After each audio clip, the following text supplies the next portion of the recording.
First-time cruiser's guide. Are you gearing up for your very first cruise, feeling a bit of uncertainty about what to expect? Don't worry. We've got you covered. We've put together this comprehensive guide packed with everything you need to know before setting sail on your adventure.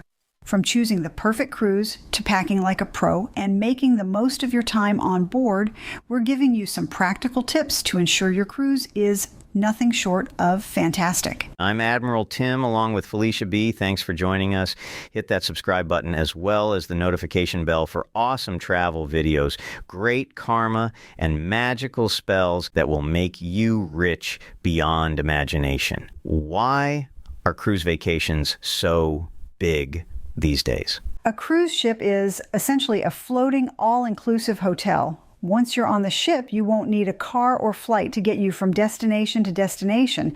It really is the most cost-effective way to visit amazing places all over the world. Before we begin, here are a few important cruise terms you should know. Gen Pop, the non-suite class general population.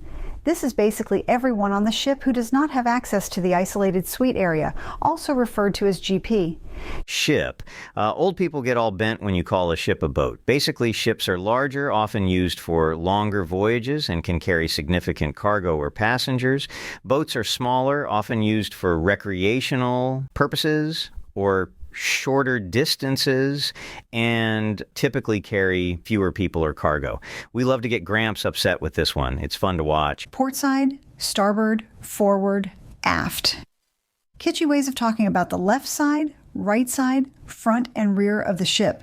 Bro, call it the front or left side. No one cares. Only Old Navy burnouts will care if you use these right, so just forget about them. Muster drill. No, this isn't a race to the buffet to see how fast you can find the gray poupon. It's a mandatory maritime regulation that is supposed to show you where to meet and what to do in the rare event of an emergency. To be honest, they're largely useless and loosely enforced, especially on my last cruise. It was so bad I can't even discuss it here.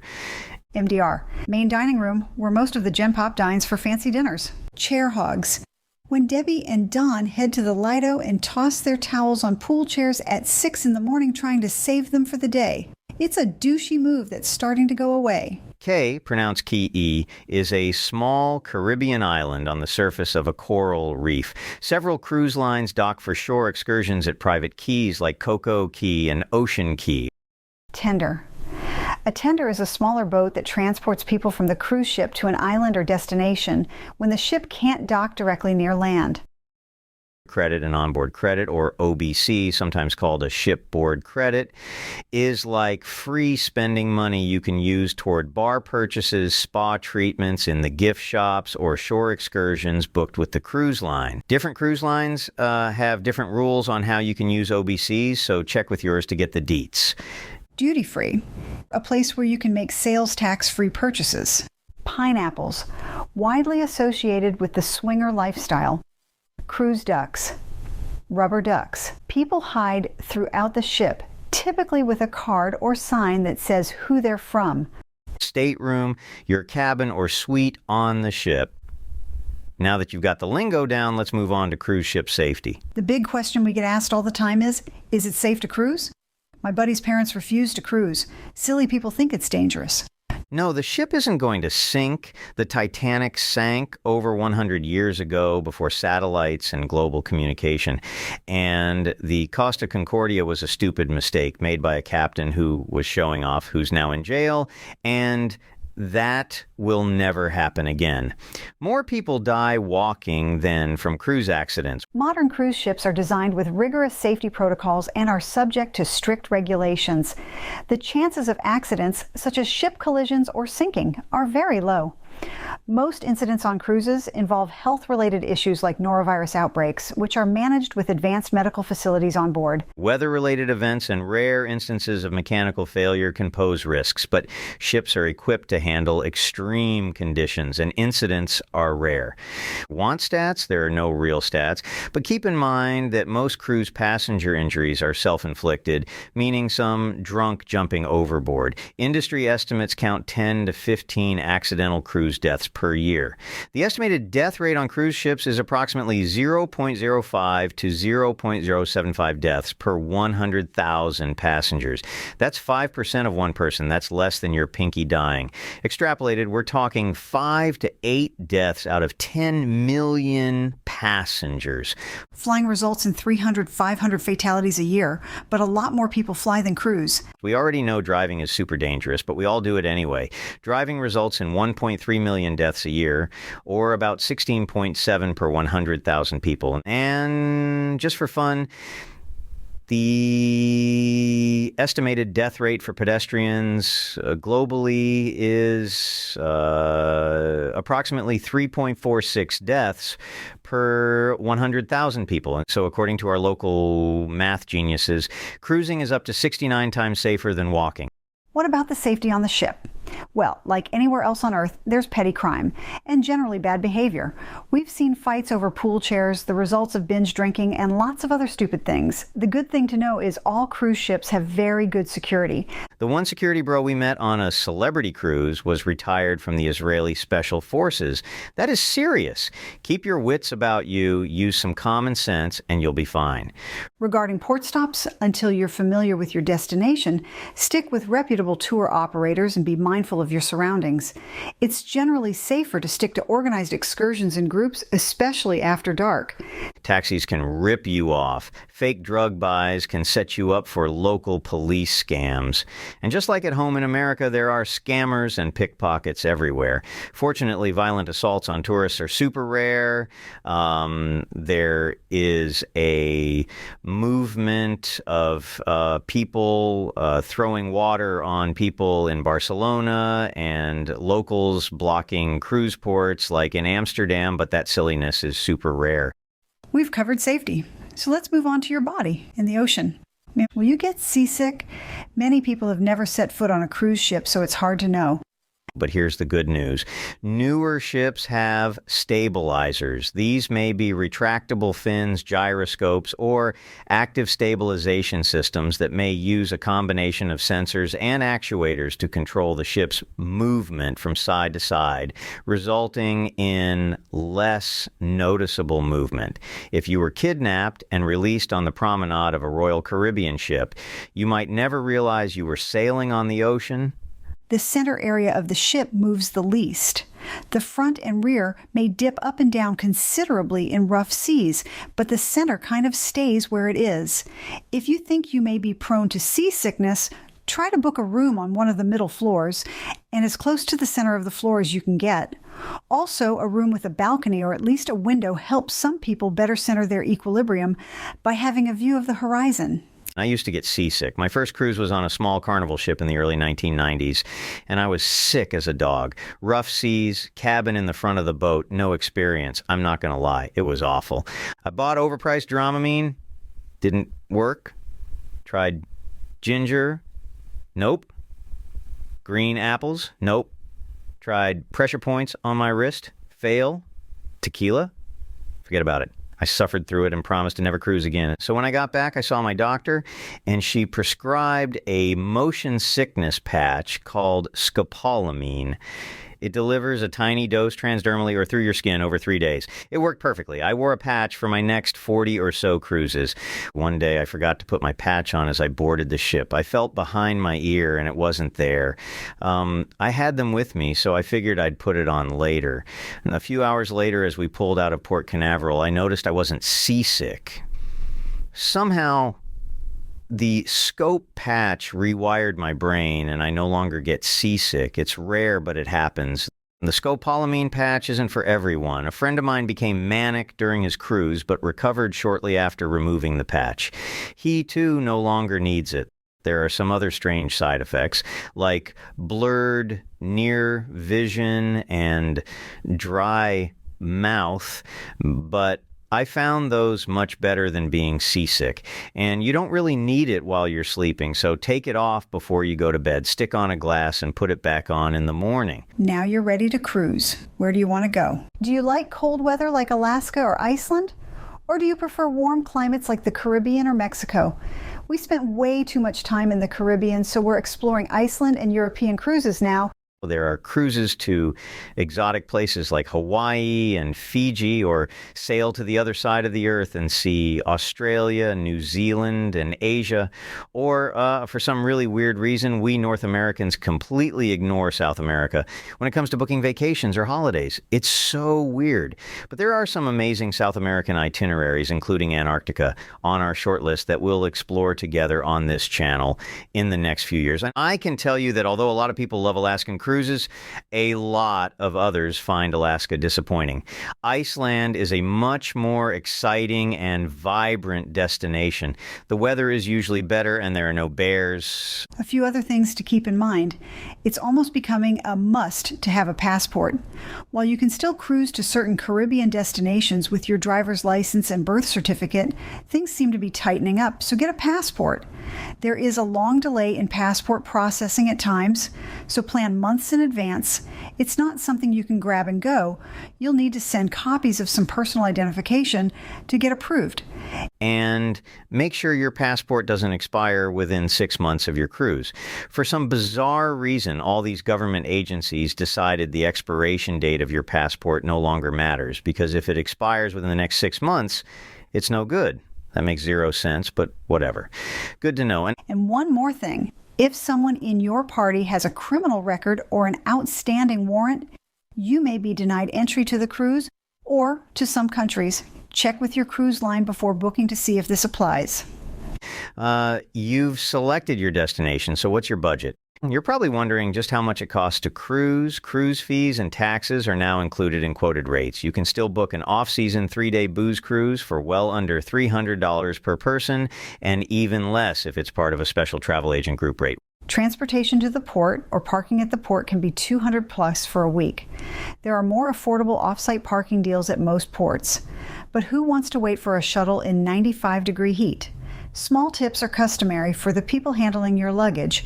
Think $5 to $10. Daily gratuities for the staff, which includes room attendants, waiters, and bartenders, are automatically added to your onboard account and run from about $12 per person per day to upwards of $20 for suites. You can prepay these. You can also adjust or even remove the gratuities via an awkward discussion with guest services if you wish. No other tips are required since they're covered in your daily gratuity charges. Sodas are included on Disney, but extra everywhere else. There are water and soda packages for sale.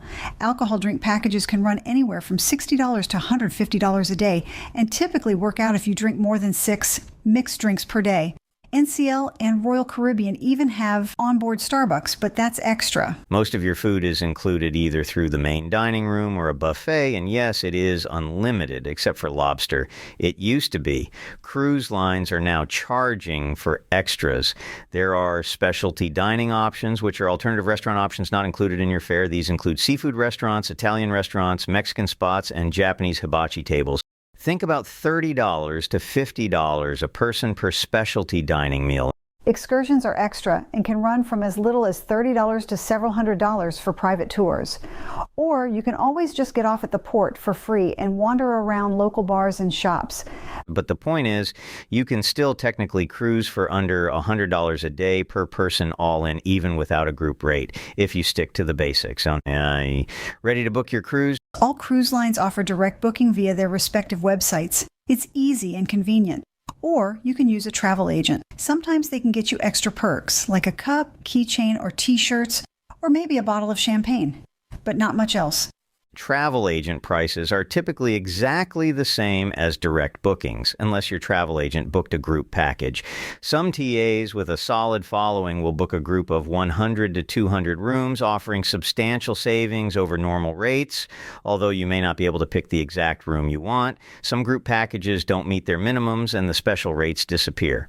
So be prepared for that surprise. Remember, if you want to change anything after booking through a travel agent, the cruise line won't touch a TA booking. So if you can't contact your TA for some reason and want to make a change, you're out of luck. Booking in advance can save you money and give you a better selection of cabins. Travel agents can help you find great deals and may even secure onboard credits if prices drop after you book.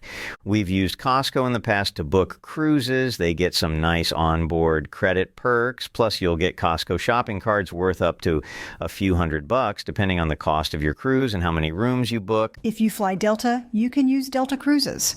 On top of all the cruise line offers, Delta Cruisers earn 2 miles per $1 spent when you book through Delta Cruises. Also look into credit card deals offered through cruise lines, OBC deals, extra perks. After booking your cruise, nearly all cruise lines send emails with upgrade offers. Some are bogus because all the rooms are already booked, but I have spoken with people who made low bids and got upgraded to suites last minute. You'll need to secure your upgrade bid with a credit card to guarantee payment if they accept your offer. Let's cruise. When do you want to go? The best time of year to cruise depends largely on your preferences, such as destination, desired weather, crowd levels, the number of parasitic boogie pickers that'll be on board, and your budget. And here's a general breakdown. There are transitional seasons like May to June or September through early October that offer a balance of pleasant weather and slightly fewer crowds. Summer is the high season, popular for families who pre-plan annual vacations. Expect higher prices, larger and more rude crowds at the buffet, and tons of boogie pickers. Winter months offer lower prices and fewer crowds, but weather can be cooler, making the pools unusable. Spring and fall can be ideal for specific destinations like the Mediterranean or Alaska, offering pleasant weather and fewer crowds, except for the Caribbean and Mexico during spring break. Trust us, unless you're an 18-year-old moron, avoid spring break at all costs. When figuring out when to cruise, consider choosing a destination with statistically good weather during your visit. Of course, prepare for anything. We expected 75 to 80 degrees Fahrenheit in Paris in June, but it was more like 95. Some cruise lines offer special promotions during certain seasons. If you're seeking lower prices, consider cruising during off-peak seasons. If you're considering a cruise to Alaska, late May to early September offer the most favorable weather with longer daylight hours and less chance of rain. This is also the peak season, so expect higher prices and crowds. The worst time to cruise to Alaska, late September to early May, is the off-season with colder temperatures, shorter daylight hours, and higher chances of rain or snow. However, you can often find lower prices and fewer crowds during this time. If you're flexible, repositioning cruises are a great option. They're generally cheaper because, unlike traditional round-trip cruises, repositioning cruises only have one leg of the journey. This means the cruise line doesn't have to factor in the cost of returning the ship to its original port. And repositioning cruises often occur during off-peak seasons when demand for cruises is lower. This allows cruise lines to offer discounted fares to fill the ship. Selecting the right cruise line is your first step toward an unforgettable vacation. With so many options, it can feel overwhelming. Are you looking for a family-friendly atmosphere, a luxurious escape, or maybe a lively party vibe? Some great choices for first-timers include Royal Caribbean, Carnival, MSC, or Norwegian. For a more relaxed, mature experience, consider Holland America Line or Celebrity Cruises. Traveling with young children? Sail with Mickey on Disney. Want to get your cross-dressing freak on? Call Richard Branson over at Virgin. Here's a breakdown of the differences between these cruise lines, along with the companies that own them. And as a bonus, we'll revisit our world-famous Compare Cruise Lines to Cars analysis, updated for 2025. Carnival Cruise Line is owned by Carnival Corporation. Vibe. Carnival currently sails 24 ships, but is the biggest cruise company when you count their holdings. Known as the Fun Ship brand, Carnival is all about providing a lively and affordable vacation experience. They might be the originator of the hairy chess competition. Carnival appeals to a broad audience, including families, young adults, and those looking for a party atmosphere. The ships are packed with entertainment options, casual dining, and activities that cater to a fun-loving crowd. Target audience: families, young adults, first-time cruisers, and budget-conscious travelers. Compared to a car, Carnival is like a 2016 Hyundai Elantra, cheap, no-nonsense transportation for broke people. Royal Caribbean International is owned by Royal Caribbean Group. Vibe. Royal Caribbean is renowned for its 26 large, innovative ships and a wide range of activities, including bingo, water parks, rock climbing walls, and even ice skating rinks. It's a great choice for families and adventure seekers who want a cruise filled with nonstop action. Target audience: families, adventure seekers, and those looking for a variety of onboard activities. Expensive lately. Compared to a car, RCI reminds me of a Toyota Camry, a little more reliable, and borderline bougie. Norwegian Cruise Line, NCL, vibe. Norwegian's 18 ships are known for its freestyle cruising concept, which offers flexible dining and entertainment options. This means no fixed dining times or strict dress codes, giving passengers more freedom. Target audience: couples, solo travelers, and those who prefer a more relaxed, flexible vacation experience. Priced between Carnival and Royal Caribbean. Compared to a car, NCL is your stock F-150. It's for people who drive pickup trucks who don't need the bed and aren't really sure why they drive pickup trucks. Disney Cruise Line is owned by the Walt Disney Company. Vibe. Disney Cruise Line's 5 ships are designed with families in mind, offering a magical experience filled with Disney characters, themed activities, and top-notch entertainment. The ships are family-friendly, but also offer adult-only areas for relaxation. Super safe and low-key, but loud with screaming kids all year. Target audience: families with children, Disney fans, and those seeking a family-oriented cruise experience. Disney is expensive. Expect Disney prices about twice of any other cruise line. Compared to a car, Disney is like a Toyota Sienna minivan, the official car of soccer moms. Watch out for the sticky candy mashed into the carpet. Celebrity Cruises is owned by Royal Caribbean Group. Vibe.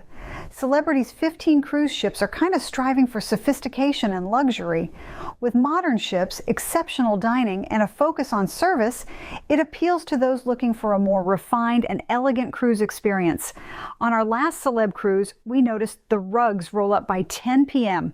Target audience: couples, honeymooners, and travelers seeking a high-end luxurious vacation. Compared to a car, think of Celebrity like Lexus SUV, basically a Toyota but borderline bougie, because you want people to think you're important.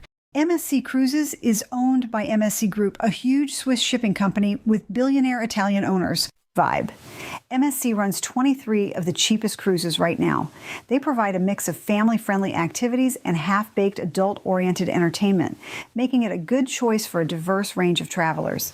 I have a feeling they're trying to compete with Carnival, and based on the comedy show Fight and exhibitionist pool activities we just saw on MSC at Port Canaveral at the Gem Pop pool, to be honest, Carnival felt like an upgrade. Since MSC is privately owned, there's no shareholder backlash. It is what it is. Target audience: it appears they're gunning for volume, just like Carnival. Compared to a car, MSC is barreling down the road in a 2017 Nissan Altima. You probably shouldn't be driving, but you're doing it anyway. Princess Cruises is owned by Carnival Corporation. Vibe. Princess Cruises runs 15 ships focusing on providing a romantic and relaxing experience associated with its Love Boat legacy, a terrible 1970s television sitcom based on life on a cruise ship.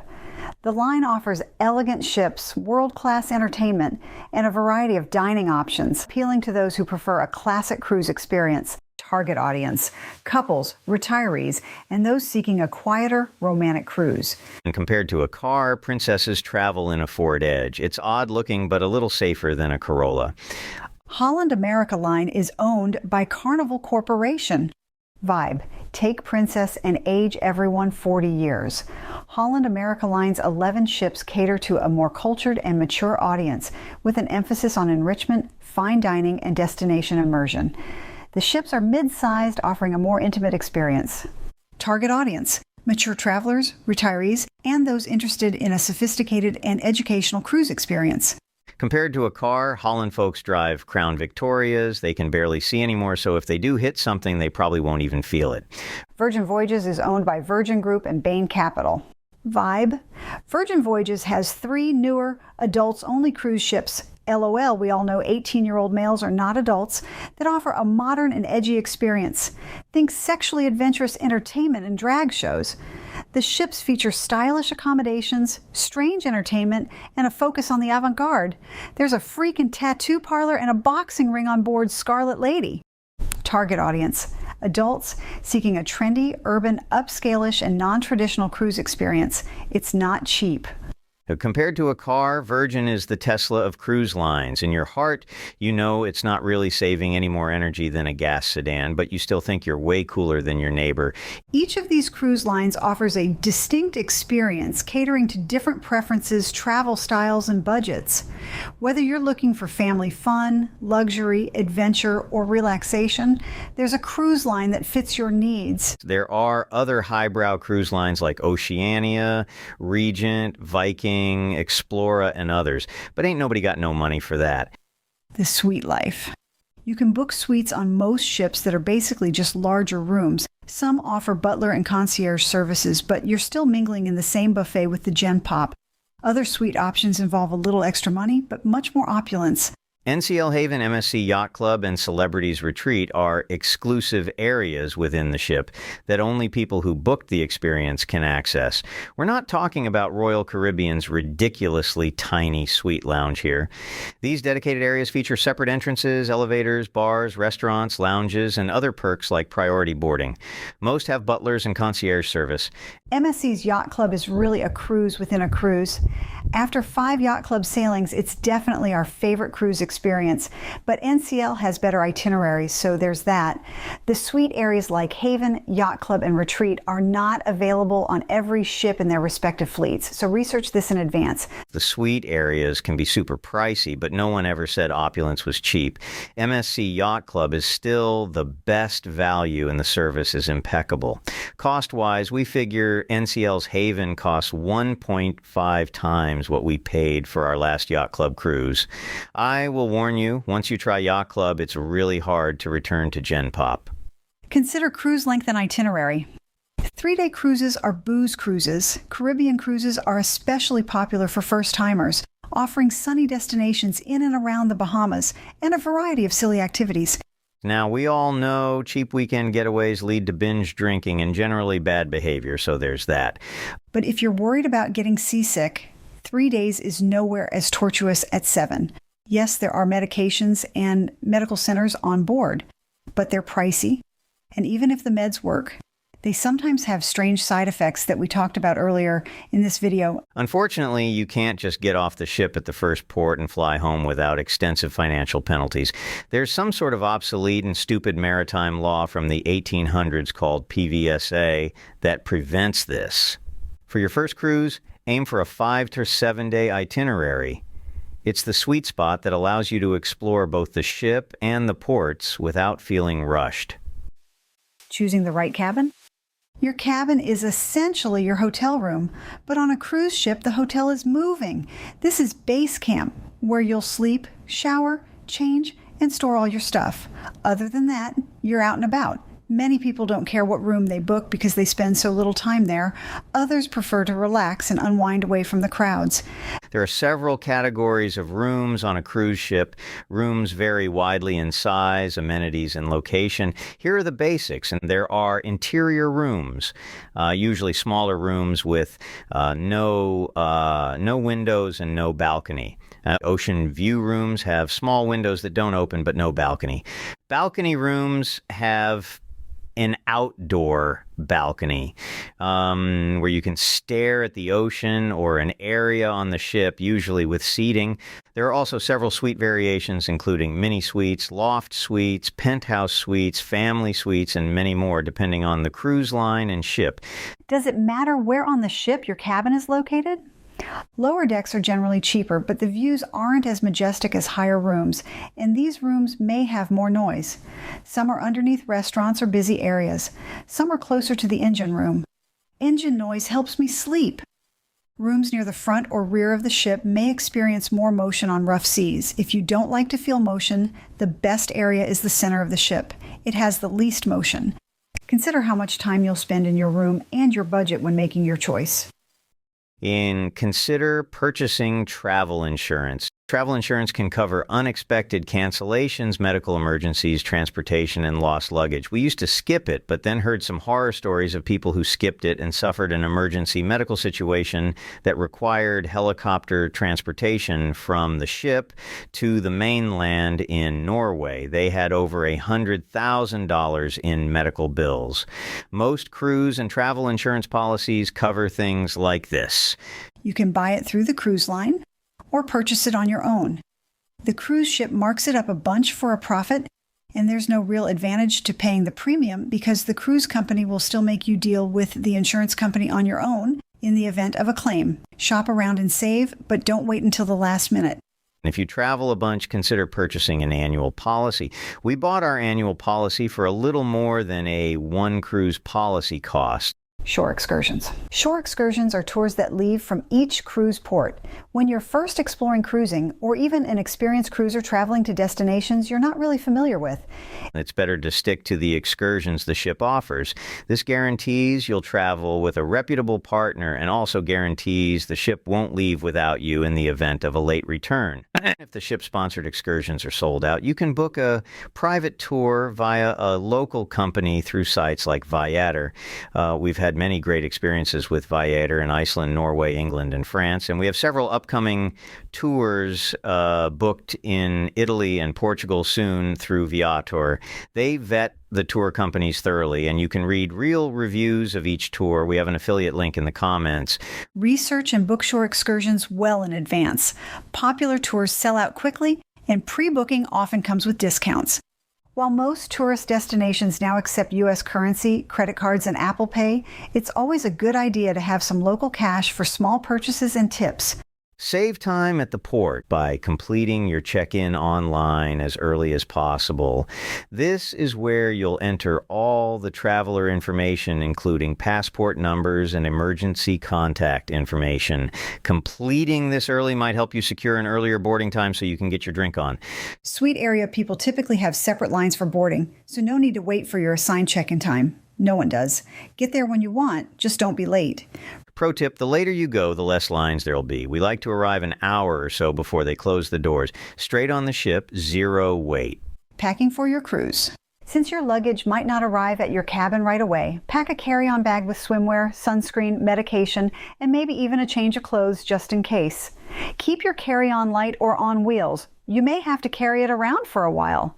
Make sure to keep your passport, credit cards, and any necessary visas in your pocket or in your carry-on. Most cruises have formal nights and casual dining options, so pack a variety of outfits. Don't forget comfortable shoes for exploring the ship and the ports. Don't forget essentials like motion sickness medication and a refillable water bottle. A small first aid kit with medicine for headaches, heartburn, and whatever can also come in handy. Skip the power strip. Many have surge protectors in them, and cruise lines confiscate those. Better bring portable chargers for your smart devices. If you need more outlets, consider a European power adapter or a portable USB charger. Cruise ducks? Yes, they're still a thing. But some cruise lines are beginning to crack down, classifying cruise ducks as litter that's harmful to the environment. Arriving at the port and boarding the ship. Avoid stress by arriving at the port city a day or two early. Flight delays can cause you to miss your cruise with no refund. If you're new to cruising, arrive at the port early on your day of embarkation. You'll have more time to park your car, check your bags, check in and get your ship card, board the ship, and start exploring. Yes, it's completely safe to drop your bags with the attendants at the cruise terminal. If you don't have tags, the porter will put a tag on your bag for you. Chances are your room won't be ready for several hours after you board the ship, so there's no sense carrying your bags around and annoying other guests in the elevators. Keep your passport and cruise documents with you and easily accessible to speed up the check-in process. Once you're on board, take some time to explore and familiarize yourself with the ship's layout and find the restaurants, see the pool area. This is also a good opportunity to make dinner reservations or book spa treatments. Connecting at sea. Remember, once the ship begins sailing from your home port, put your phone into airplane mode, Otherwise, you run the risk of your phone roaming and connecting to the ship's overpriced cell service where data charges are astronomical. Most cruise lines have proprietary apps that offer daily schedules, deck plans, and restaurant and show booking options, and Wi-Fi is available on every cruise and is free to connect to the cruise ship app. You can even chat with other guests using the app and free Wi-Fi. Keep an eye on your onboard spending using the ship's app or by visiting customer service. Most ships use a cashless system linked to your room key, so set a budget to avoid surprises. Paid Wi-Fi is also available either in minutes or unlimited options. Most ships' paid Wi-Fi plans will allow you to use Apple FaceTime, Facebook Messenger, or WhatsApp to communicate with others on the ship or people at home. Some plans allow streaming video like Netflix or YouTube, but they're typically extra. Keep in mind these Wi-Fi services are fed by satellite, so they're not as reliable as the landline at home. Signals drop due to weather and other factors, and upload speeds are extremely limited. Eating at sea. There's the MDR, main dining room. This is where the Gen Pop gathers for their scheduled dinner. Some cruise lines assign specific times, others offer freestyle or anytime dining. Your time will usually be printed on your cruise key card. Almost all ships offer extensive buffets for breakfast, lunch, and dinner. The good news is buffet food is usually very good. The bad news is everyone's hands have touched those tongs before yours did. And do you really know where anyone's hands have been?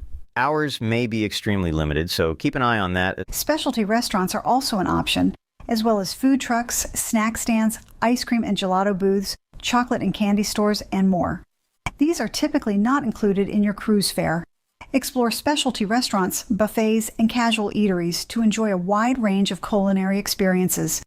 Onboard activities. There's always something happening on a cruise. From dance classes to towel animal folding to cooking classes to trivia to karaoke and more. Check the daily program and try something new. There are usually activities on the hour all day, every day. It's hard to be bored on a cruise. Of course, you can always hide in your stateroom if you need some quiet time. Many ships also have small lounges and libraries that are off the beaten path. Explore the ship and find one. Disembarkation. On the last night of your cruise, after you're done crying, read through your departure instructions. You can do self-assist debarkation, where you carry all your luggage off the ship early in the morning. This is typically very fast and efficient, but we've seen where it fails also. Or if you're not in a hurry, you can tag your bags using the luggage tags the cruise will leave for you in your room and leave your tagged bags outside your cabin for crew members to handle. The next morning, after you disembark, you can collect your bags at the baggage claim area in the terminal. We've never had a problem with this. Social media. Many people probably have the same questions you have before going on their first cruise. Facebook has special groups for specific cruises, typically called roll calls. Just search the name of your ship followed by your departure date, and there's probably already a group established by some random travel agent trying to book more cruises.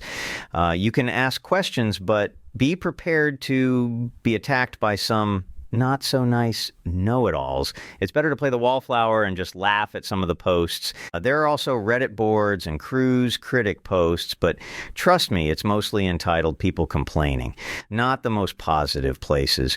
With these tips in hand, you're ready to embark on your first cruise adventure with confidence. Remember, cruising is all about relaxation and fun, so don't stress about getting everything perfect. Embrace the experience, try new things, and most importantly, have an amazing time. Bon voyage.